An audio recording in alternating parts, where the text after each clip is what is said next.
사랑하는 우리 기쁨의 교회 성도 여러분, 가정에 하나님의 은혜와 평강이 함께 하시기를 빕니다. 노벨 문학상을 수상한 포르투갈의 작가 주제 사마라구의 눈먼 자들의 도시라는 책을 읽어본 분들이 계실 것입니다. 영화로도 나와 있지요. 이 소설은 도시 전체의 사람들이 갑자기 눈이 멀어버리는 전염병에 걸린다는 가정에서 시작됩니다. 갑자기 운전을 하던 한 남자가 눈이 안 보여 하면서 차를 멈춥니다. 그때부터 이 실명의 전염병이 도시 전체로 퍼져나갑니다.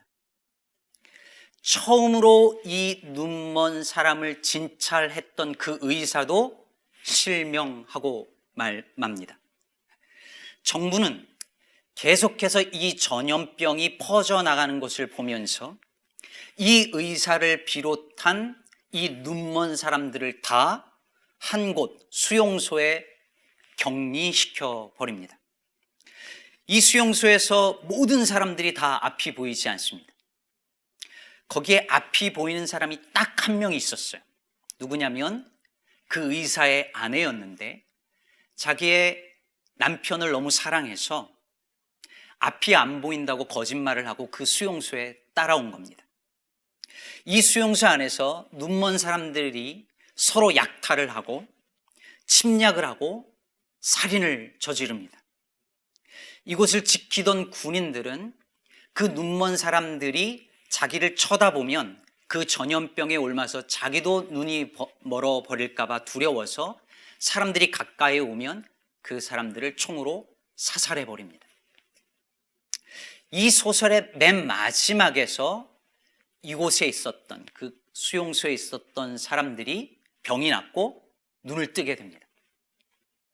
맨 처음 눈 멀었던 그 사람이 눈이 보여 외칩니다. 그러자 그 의사도 자기 아내를 끌어안으면서 눈이 보여 라고 말합니다. 사람들도 다 똑같이 외칩니다. 눈이 보여. 그때 이 의사가 자기 남편을 향하여서 이렇게 말합니다. 우리가 눈이 멀었다가 다시 보게 된 것이라고 생각하지 않아요. 처음부터 눈이 멀었고 지금도 눈이 멀었다고 생각해요. 볼 수는 있지만 보지 않은 눈먼 사람들이라는 거죠. 이 의사 아내의 말 속에 이 소설의 주제가 담겨 있습니다. 사람들이 눈을 뜨고 살아가는 것 같지만 다 눈먼 사람들이라는 거예요. 욕망의 눈이 멀고 돈과 명예의 눈이 먼 채, 정작 보아야 할 것은 보지 못한 채 눈을 가리고 눈이 먼 상태로 살아간다는 거죠. 그러기에 현대를 살아가는 우리는 다 눈을 떠서 보는 것 같지만 사실은 다 눈먼 사람들이라고 이 소설은 말하고 있습니다. 저는 요즘 마가복음을 묵상하면서 이 소설 눈먼 자들의 도시와 통하는 부분이 마가복음과 굉장히 많다는 사실을 발견했습니다. 마가복음 전체에 흐르는 주제는 예수님은 누구신가이거든요. 예수님께서 당신이 누구신지, 어떤 분이신지를 계속해서 보여주십니다. 기적을 통하여서 귀신을 쫓아내고 병을 고치시면서 바다와 바람을 잔잔케 하시면서, 그런데 깨닫지 못하죠. 심지어 예수님을 따라다니던 그 제자들조차도 예수님을 제대로 알아보지 못합니다. 눈이 있으나 보지 못했던 눈먼 자들이었던 것이죠. 그래서 오늘 본문 바로 앞에 보면 소위 칠병이어의 기적을 체험하고도 떡 걱정을 하는 제자들을 향하여서 주님께서 이렇게 말씀하십니다. 8장 18절인데요. 너희가 눈이 있어도 보지 못하며 귀가 있어도 깨닫지 못하느냐. 그리고 나서 너희가 눈이 있어도 보지 못한다라는 이 말씀을 하시고 나서 바로 벳세대의 이 시각장애인을 치유해주는 이 이야기가 등장합니다. 그렇다면 여러분, 이게 뭘 보여주는 걸까요? 너희가 눈이 있어도 보지 못하느냐라고 말한 이후에 이 시각장애인을 치유해주는 이야기가 나온다면 이게 뭘 의미할까요? 예수님의 제자들이 바로 눈이 있어도 보지 못하는 영적 맹인이라는 사실을 이 사람을 통하여서, 이 벳세다의 이 사람을 통하여서 보여주고 있는 것이죠. 뿐만 아니라 수년 동안 혹은 수십 년 평생 동안 교회 다니고 새벽 기도하고 주일 성수 꼬박하지만 여전히 예수님이 누구신지 제대로 바라보지 못하는 우리의 영적 상태를 보여주는 이야기이기도 합니다. 그런데 오늘 예수님께서 이 사람을 치료하는 이 장면, 여기에 매우 특별한 모습이 나타납니다. 일단 그 사람의 눈에 침을 뱉으시고 안수하죠. 도대체 침은 왜 뱉으셨을까요? 더럽게 시리. 아니, 눈 먼 것도 서러운데 그 눈에다가 침을 뱉으시다니, 이 얼마나 무례하고 또 모욕적인 행동인가 생각할 수 있습니다.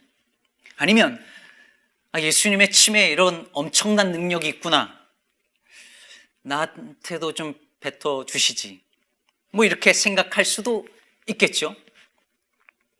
하지만 예수님께서 침을 뱉으셨다라는 이 이야기는 사실 오늘 본문에서 그렇게 중요한 이야기가 아닙니다. 왜냐하면 이 당시 사람들은 침에 특별한 능력이 있다고들 많이 믿었어요. 그래서 이런 방식으로 치료하는데 쓰곤 했습니다. 예수님께서도 오늘 본문 앞에 나오는 그 청각장애인을 눈 뜨게 해주는 그 장면에서도 침을 사용하시죠. 그러니까 예수님이 이 사람에게 침을 뱉은 것 자체, 그 눈에 침을 뱉은 것 자체는 이 당시 사람들에게는 그리 놀라운 일은 아니었습니다. 그런데 정말 이상한 것은 그 다음입니다. 예수님께서 그 사람 눈에 침을 뱉으신 이후에 안수하고 나서 이렇게 물으십니다. 23절을 보면 무엇이 보이느냐? 예수님께서 물으신 거예요. 무엇이 보이느냐? 사람들이 보입니다. 나무 같은 것들이 걸어가는 것이 보이나이다. 그러니까 보기는 보는데 저게 사람인지 나무인지 정확하게 보이진 않는다는 거예요. 그랬더니 예수님께서 그 눈에 다시 안수하시고 그제서야 그 사람이 모든 것을 밝히 보게 됩니다. 한 번에 고치지 못하고 두 번에 걸쳐서 고치신 것이죠. 왜 그랬을까요? 예수님은 언제나 한 번에 고치셨습니다. 한 번에 귀신을 쫓아내셨어요. 근데 왜 이번에는 그러셨던 것일까요? 주님의 영역이 좀 부족했던 것일까요? 그 앞에서 4,000명을 먹이시는 능력을 발휘하고 나서 피곤하셨던 걸까요? 아니면 침의 양이 모자랐던 걸까요? 좀 더 많이 뱉으셔야 했던 걸까요? 그보다 더 궁금한 게 있습니다. 이 사람이 본 거는 정말 사람이었을까요? 혹시 흔들리는 나무는 아니었을까요? 걸어 다닌다고 다 사람은 아니잖아요. 혹시 어떤 짐승이었을 수도 있지 않을까요? 이 사람이 만약에 나면서부터 시각장애인이었고 한 번도 사람이 어떻게 생긴지 모른다면 그게 진짜 사람이었는지 아니었는지 모릅니다. 이 사람이 본 건 정말 사람이었을까요? 이 질문을 우리에게 한번 적용해 보죠. 우리가 예수님을 믿고 크리스찬이 됩니다. 주일이면 예배당에 나와서 예배를 드립니다. 성경을 읽고 말씀 묵상이라는 것도 합니다. 좀 더 열심인 분들은 금요 예배, 새벽 예배, 각종 성경 공부도 하고 교회에서 이것저것 봉사도 합니다. 직분도 받습니다. 그러면서 조금씩 성경에 눈을 뜨고 예수님에 대해서도 알아갑니다. 그런데 그러면서 우리가 알게 된 예수님이 정말 성경에서 말하는 그 예수님 맞을까요? 우리가 하나님 나라를 믿는데 우리가 믿는 그 하나님의 나라가 예수님께서 오셔서 전했던 그 하나님의 나라와 같은 것일까요? 우리가 알고 있는 구원, 내가 받았다고 하는 그 구원은 성경이 말하고 예수님께서 말씀하신 그 구원과 같은 것일까요? 혹시 우리는 보기는 보는데 나무 같은 것들이 걸어가는 것이 보이나이다 라고 말했던 이 사람과 같은 상태는 아닐까요? 이야기를 좀 더 진전시켜 보죠. 오늘 본문의 두 번째 이야기는 예수님이 제자들과 함께 빌립보 가이사랴 지방에 가서 길가에서 제자들과 나눈 대화입니다. 예수님이 제자들에게 물으시죠. 사람들이 나를 누구라고 하느냐? 제자들이 대답합니다. 세례 요한이라고 하기도 하고 더러는 엘리야, 더러는 선지자 중에 하나라 합니다. 그래서 예수님이 다시 물으시죠. 이걸 한번 본문을 볼까요? 29절입니다. 29절을 보면 너희는 나를 누구라 하느냐? 그러자 베드로가 대답하시오. 뭐라고 대답했는지 우리 같이 읽어볼까요? 주는 그리스도이시니이다. 여러분, 이제 정답이 나왔습니다. 드디어 정답이 나왔어요. 여기서 그리스도라는 말은 예수님이 왕이라는 말씀이에요. 주께서 하나님 나라의 왕, 즉 예수님께서 이제 하나님의 나라가 임했다라고 말할 때 그 하나님의 나라의 왕이 예수 그리스도라고 지금 베드로가 고백하는 것입니다. 이 고백이 왜 놀라우냐면 지금 이 대화를 하고 있는 장소가 빌립보 가이사랴라고 했습니다. 이 도시는 헤롯 빌립 왕이 로마 황제 티베리우스를 기념하기 위해서 황제의 이름 가이사와 자기의 이름 빌립을 붙여서 빌립보 가이사랴라고 이름한 도시였습니다. 게다가 이 도시에는 로마 황제에게 바쳐진 어마어마한 신전이 있었습니다. 로마 황제가 신이라고 여겼던 거죠. 그런데 바로 그곳에서 그 빌립보 가이사랴에서 베드로가 주는 그리스도십니다 라고 고백한 거죠. 그러니 이 고백은 저 로마 황제가 아니라 예수님이 왕이십니다. 예수님이 하나님 나라의 왕이십니다 라고 선언한 거죠. 매우 위험하고 매우 도발적인 정치적 선언인 동시에 정확한 신앙 고백이 아닐 수 없는 것입니다. 그런데 이 놀라운 신앙 고백 직후에 예상하지 못했던 일이 벌어집니다. 예수님께서 제자들에게 당신께서 이제 죽임당할 것을 가르치시고 그러자 베드로가 예수님을 붙들고 항변합니다. 잘 알려진 것처럼 여기서 항변하다는 말은 예수님께서 귀신을 꾸짖었다라고 말할 때 그 단어입니다. 즉 베드로가 예수님을 꾸짖은 거죠. 말도 안 되는 소리 하지 말라는 겁니다. 아니 왕이 어떻게 고난을 받습니까? 정신 차리세요 라고 예수님을 꾸짖은 거예요.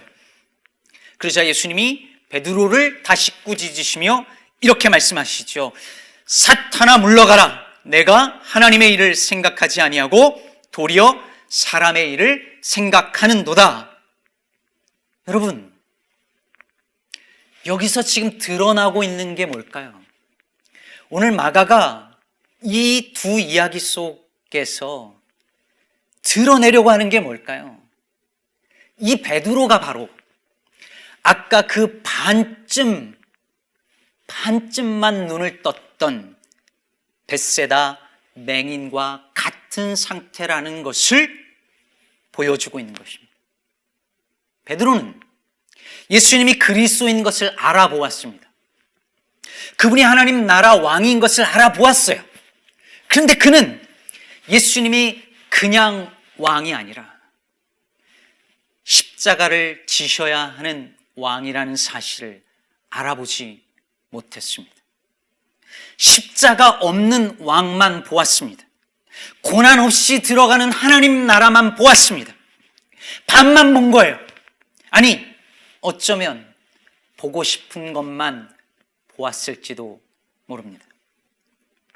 사랑하는 성도 여러분, 여기에 오늘 이 말씀이 우리에게 주는 도전이 있습니다. 여러분, 사람들이 보이는데 나무 같은 것들이 지나가나이다, 이렇게 말한 상태의 그 사람은 여전히 맹인일까요? 아닐까요? 나중에 베드로가 예수님을 따라가는데 멀찍이 따라갔다라고 성경이 말하죠. 베드로는 나를 따르라 하셨던 예수님을 따라간 걸까요? 안 따라간 걸까요? 꼭 우리 모습 같지 않나요? 안 따라가는 건 아니지만, 안 믿는 건 아니지만 언제나 멀찍이 떨어져서 갑니다. 반만 믿고 반만 따르고 반만 순종합니다. 오늘 본문 34절에서 예수님께서 이렇게 말씀하셨죠. 누구든지 나를 따라오려거든 자기를 부인하고 자기 십자가를 지고 나를 따를 것이니라. 베드로는 예수님을 따라갔습니다. 따라갔어요. 그런데 십자가는 빼고 따라갔습니다. 당연하죠.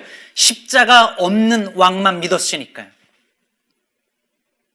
여러분, 고난을 빼고 믿으면 반밖에 안 보입니다. 십자가를 빼고 믿으면 반밖에 안 보입니다.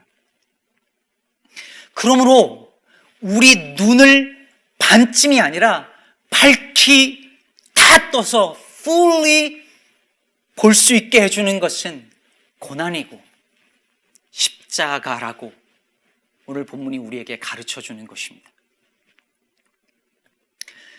이번 코로나19 사태를 겪으면서 제가 그동안 안 보이던 것들을 조금 더 보게 되고 또 예전에 몰랐던 것들을 깨닫게 되는 것들이 많이 있습니다. 그 중에 하나요, 제가 평소에 얼마나 손으로 얼굴을 자주 만지는지 이번에 알았습니다. 처음에 얼굴 만지지 말라라는 이야기를 들었을 때 나는 뭐 얼굴 잘 안 만지니까 괜찮아 이렇게 생각했었거든요. 근데 아니더라고요. 습관적으로 제가 얼굴을 만진다는 것을 이번에 알았습니다. 게다가 제가 기도할 때 안경을 벗고 엎드려서 이렇게 손으로 얼굴을 감싸고 기도하거든요. 정말 많이 만지는 거예요. 이번에 그게 다 보이고 깨닫게 됐습니다. 그럼 어디 그뿐일까요? 우리가 이번에 이 일을 겪으면서 그전에 몰랐던 것들을 알고 보이지 않았던 것들이 보이는 것 많이 있지 않으신가요? 당연하다고 여겼던 것들이 얼마나 소중한 것들이었는지 깨닫고 있지 않습니까? 누군가의 손을 잡고 악수하는 일이 얼마나 따뜻한 일인지, 사람들을 만나서 침을 튀겨가며 웃고 떠드는 일이 얼마나 정겨운 일인지, 화장실에 화장지가 쌓여있는 게 얼마나 감사한 일인지, 교우들과 함께 모여서 예배하고 식탁에 친교를 나누는 일이 얼마나 소중한 일이었는지 우리는 비로소 깨닫고 있습니다. 온라인 예배라고 하는 이 낯선 예배를 드리면서 그동안 우리는 우리 예배가 어땠었는지, 무엇이 빠져 있었는지, 아니 예배가 무엇이며 무엇이어야 하는지 고민하게 되었습니다. 그러면서 그동안 전혀 보이지 않았던 것들이 희미하게나마 조금씩 보입니다. 한 걸음 더 나가서 교회가 무엇이고 무엇이어야 하는지 더 고민하고 조금 더 깨닫게 됩니다. 그동안 제대로 보이지 않았던 교회의 현실도, 교회의 현 주소도 더 보게 되었습니다. 여러분도 알다시피 어제 오후 5시부터 일리노이주 Stay at home 행정명령이 시행되었습니다. Non-essential, 즉 필수적이지 않은 활동을 위한 외출을 금하고 집에 스테이하라는 거죠. 물론 여기에 essential한 개인적인 혹은 영업활동은 제외됩니다. 저 스크린에서 보는 것 보내드려서 아시겠지만 식료품점, grocery store, 주유소, 병원, 경찰서, 소방서, 대중교통, 취약계층을 위한 복지 서비스, 미디어, 은행, 하드웨어점, 드라이클리닝, 음식점, 배달하고 픽업만 되지만, 그리고 장례 다 됩니다. 개인 활동에서도요. 장 보거나 약 픽업, 병원 방문, 테이크아웃, 대중교통, 약이나 식료품 전달 목적의 친구 집 방문, 사회적 거리를 유지한 여가 활동, 즉 산책, 조깅, 자전거, 로컬 파크 방문, 그리고 펫을 돌보기 위해서 나오는 것 다 됩니다. 여러분, 여기 있는 모든 것을 다 이센셜한 것으로 본 거예요. 그런데 여러분, 이 모든 이센셜한 것 중 어디를 찾아봐도 교회는 없습니다. 여기 언급한 모든 것이 이센셜한 것인데, 필수적인 것인데, 교회는 필수적인 것이 아니라고 본 거죠. 이걸 보고 난 금요일 저녁에 그때부터 고민이 많았습니다. 오늘 지금 여기 온라인 예배를 위해서 최소한의 사람들이 모여 있거든요. 근데 이분들이 오는 건 괜찮은가? 이때부터 염려가 된 거예요. 교회라고 명시가 안 되어 있으니까. 제가 지금 교회는 왜 빠졌냐? 우리도 essential activity로 포함시켜 예배당에 모이게 해달라고 컴플레인 하는 게 아닙니다. 저는 여기에 매우 상징적인 의미가, 메시지가 있다고 생각합니다. 오해하지 마십시오. 상징적인 메시지입니다. 여러분, 여기서 보여주는 게 뭐겠어요? 교회가 더 이상 이 사회에 이센셜한, 필수적인 존재가 아니라는 겁니다. 없으면 큰일 나는 존재가 아니에요. 아니게 되었습니다. 아니, 오히려 모이면 큰일이 생기는 사람들이 되어 버렸습니다. 그러므로 여러분, 우리 그리스도인들과 교회는 이번 코로나19 사태를 겪으면서 중요한 기로에 놓여 있습니다.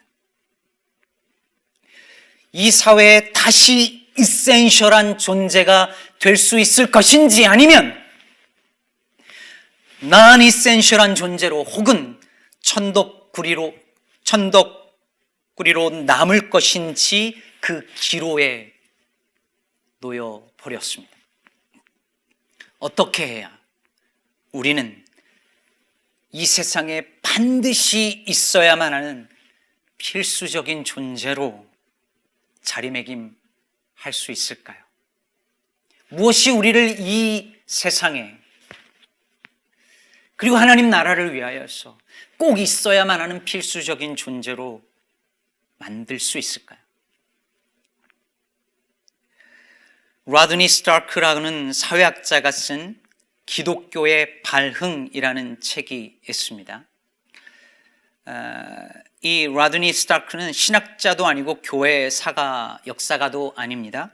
일반 사회학자인데, 일반 사회학자의 관점으로 초기 기독교가 어떻게 그렇게 성장할 수 있었는지를 분석한 아주 재밌는 책이에요.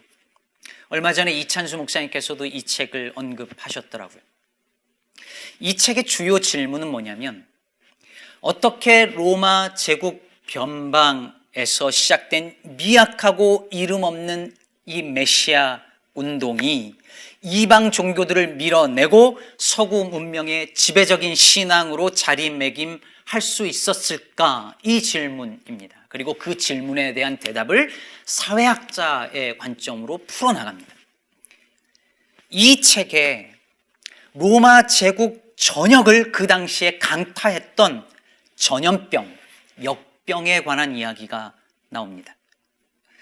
165년 마르쿠스 아우렐리우스 황제 통치 시기에 가공할 만한 전염병, 역병이 로마 제국 전체를 휩쓸고 가는데 그 당시 15년간 제국 인구의 3분의 1이 사망하고 251년에도 동일한 파괴력의 역병이 일어나서 수많은 사람들이 죽어나갔습니다. 어떻게 할 수가 없었던 거죠. 과학이 발달한 이 시대도 이 바이러스를 해결을 하기 어려운데 그때는 오죽했겠어요. 그런데 놀라운 게 뭐냐면 이 전염병이 로마 제국을 다 휩쓸고 간 이후에 기독교인의 수가 늘었고 로마의 지배적인 신앙으로 자리 잡게 되었다는 거예요. 어떻게 그럴 수 있었을까요? 이 라드니 스타크라는 사회학자가 몇 가지로 분석을 하는데요. 그 중에 하나가 뭐냐면 당시 역병을 겪으면서 사람들의 질문이 도대체 이런 일이 왜 일어나는가 였는데 그 어느 누구도 여기에 답변을 주지 못한 겁니다. 어떤 종교도, 어떤 철학가도. 그런데 그 당시에 기독교가 그 어떤 종교나 그 어떤 철학보다도 명쾌한, 만족스러운 대답을 사람들에게 제공을 했던 것입니다. 즉, 급작스럽고 예기치 못한 죽음을, 자기의 가족과 친구들이 죽어가는 그 모습을 보는 그 상황에서 그 죽음 앞에서 인생의 의미를 부여해주고 천국의 소망을 갖게 해주었던 거죠. 지금은 이 이야기가 진부한 이야기처럼 사람들에게 들리겠지만 그 당시에는 삶의 의미가 부여되는 중요한 답변이었습니다. 그뿐이 아니었습니다. 당시의 기독교인들은 사람들이 전염병으로 죽어가는 죽음을 두려워하지 않으면서 사람들을 도왔습니다. 그 당시 디오니시우스라고 하는 주교의 편지를 보면 이런 대목이 나옵니다. 우리 기독교인 형제들은 대부분 무한한 사랑과 충성심을 보여주었으며 한시도 몸을 사리지 않고 상대방을 배려하는 데 온 힘을 쏟았습니다. 그들은 위험을 무릅쓰고 아픈 자를 도맡아 그리스도 안에서 모든 필요를 공급하고 섬겼습니다. 그리고 병자들과 함께 평안과 기쁨 속에 생을 마감했습니다. 사랑하는 성도 여러분, 초기 기독교인들은 베드로와 같지 않았습니다. 그들은 십자가 없는 왕을 믿은 것이 아니라 십자가에 달린 왕을 믿었습니다. 그들은 눈을 반만 뜬 사람들이 아니라 밝기 떠서 십자가에 달린 왕을 보았고 밝기 떠서 하나님의 나라를 fully 보았습니다. 그랬기 때문에 사람들이 죽어가는 그 역병의 현장 속에서도 나 살 길만 찾은 것이 아니라 남 살 길을 도모한 것입니다. 그래서 예수님께서 35절에서 하셨던 바로 그 말씀, 누구든지 자기 목숨을 구원하고자 하면 잃을 것이요 누구든지 나와 복음을 위하여 자기 목숨을 잃으면 구원하리라는 이 말씀을 말씀 그대로 믿고 행했던 것입니다. 그리고 결국 그 모습으로 인해서 초기 기독교는 그 사회에 없어서는 안 될 이센셜한 필수적인 존재가 될 수 있었습니다. 저는 요즘 눈을 뜨려고 최선을 다하여 애쓰고 있습니다. 반쯤만이 아니라 fully 밝히 볼 수 있게 해달라고 기도합니다. 이런 위기의 시기에 교회는 어떤 존재가 되어야 하고 무엇을 해야 할지 고민하고 있습니다.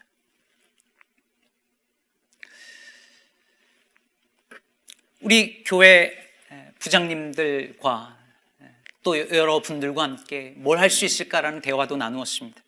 몇 가지 생각을 했어요. 지금 현재 밖에 나가서 장을 보거나 또 약을 픽업하는 게 어려운 우리 교회 어르신들이나 또 지역에 있는 노인들, 또 소외된 분들을 위해서 우리가 서로 장을 봐주고 또 약을 픽업해서 갖다 주고 하는 일들을 서로 자원해서 할 수 있지 않을까. 그리고 수제 마스크 만드는 일을 해서 나눠주는 일을 할 수 있지 않을까 해서 지금 몇 분이 가능성을 타진하고 준비하고 있습니다. 만들어 보고 있어요. 같이 할 수 있었으면 좋겠습니다. 뿐만 아니라 돈이 없어서 혹은 여건이 안 돼서 사람들이 다 사재기 하는 가운데서 하나도 사지 못하고 발을 동동 구르는 그런 분들이 우리 주변에 있는데 우리가 같이 그것을 도네이션해서 나눌 수 있으면 얼마나 좋을까. 이것도 고민하고 계획을 세우고 있습니다. 얼마 전 들은 충격적인 이야기가 제 고민을 깊게 했습니다. 요즘 같은 시기에 많은 분들이 어렵지만 가정폭력 피해자들이 특히 어려움을 겪는답니다. 그 중에서도 아직 가해자 남편과 함께 사는 분들이 더욱 고통스럽다는 거예요. 왜냐하면 지금 stay at home 하면서 가해자와 함께 24시간 같이 있어야 되는 거예요. 그게 얼마나 고통스러운 일일까요? 교회는 이런 분들에게 이센셜해질 수 있을까요? 어디 그 분들 뿐이겠습니까? 지금 모두가 불안해하고 있는 이때에 우리는 서로에게, 이웃에게 없어서는 안 될 이센셜한 존재가, 교회가, 성도가, 그리스도인이 될 수 있을까요? 이럴 때 내 안전만 생각한다면 그리스도인이 아닙니다. 남 살릴 생각을 해야 합니다. 그래야 우리도 삽니다. 우리가 지금 예배당에 모이지 않는 것도 남 살리는데 필요한 일이기 때문에 그렇게 하는 거죠. 그러나 그것 이상으로 우리가 할 수 있는 일은 없을까요? 이러한 때 우리 그리스도인들이, 교회가, 우리 시카고 기쁨의 교회가 지어야 할 십자가는 무엇일까요? 제가 여러분에게 그 십자가 같이 지자고 여러분에게 말씀드린다면 여러분 따르시겠습니까? 그 십자가 지고 주님 따르시겠습니까? 그럴 때에 우리의 눈이 밝아져서 마침내 환히 보게 될 줄로 믿습니다. 말씀을 맺겠습니다. 예일대 교수이자 기독교 철학가인 니콜라스 월터스토프가 25살 된 아들을 등반 사고로 잃었습니다. 그날 이후로 월터스토프 교수는 누군가가 당신은 누굽니까? 라고 묻는다면 이렇게 간단히 대답할 것이라고 했습니다. 나는 아들을 잃은 아버지입니다. 그분이 이런 글을 남겼어요. 눈물이 고인 눈으로 세상을 보리라. 그러면 이전에 마른 눈으로는 보지 못했던 것들을 보게 되리라. 사랑하는 기쁨의 교회 성도 여러분, 용기를 잃지 마십시오. 이 힘든 시기를 우리가 주님과 함께 동행하면서 잘 통과하고 나면 이전에는 볼 수 없었고 또 보지 못했던 것들을 마침내 보게 될 것입니다. 반쯤만이 아니라 더 밝히 보게 될 것입니다. 그 날을 위하여서 불안이 아니라, 공포가 아니라 주님이 주시는 평화로, 하늘의 위로로 이 시간들을 잘 견뎌내는 저와 여러분 되기를 바랍니다. 주님의 은혜와 평강이 사랑하는 여러분 모두에게 함께하기를 주님의 이름으로 축복합니다.